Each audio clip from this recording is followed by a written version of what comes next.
Hi guys, welcome back. Quick unboxing, 4 models and Hot Wheels F40 just for comparison. So we got a Poprace Hakosuka Skyline, originated from Daigo Saito's garage. The first one being an orange in color. This one is black chrome.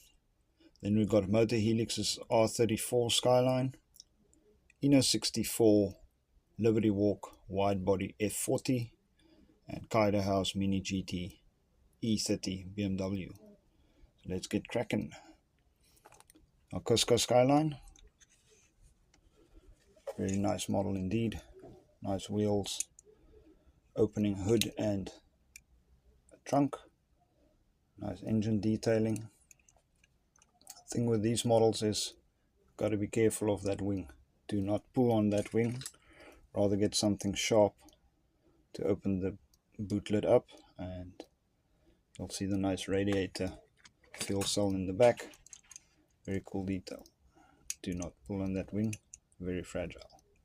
Nice roll cage inside as well, exhaust pipes, very cool. Keeping with the Skylines, like I said, MotorHelix R34 limited edition, one of 699. Also very nice engine detailing, as you can see there. Cool detail inside as well. Red seat interior there, you can even see the gear shift. Very cool, very nice model. Moving on.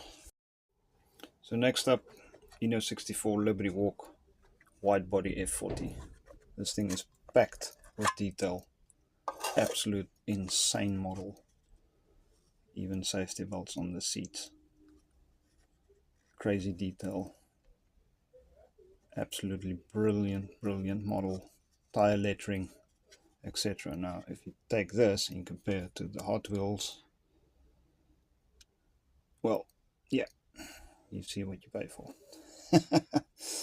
But yeah, this one is out because I'm going to custom it, so keep an eye out for that on the channel soon. But yeah, this thing is just insane.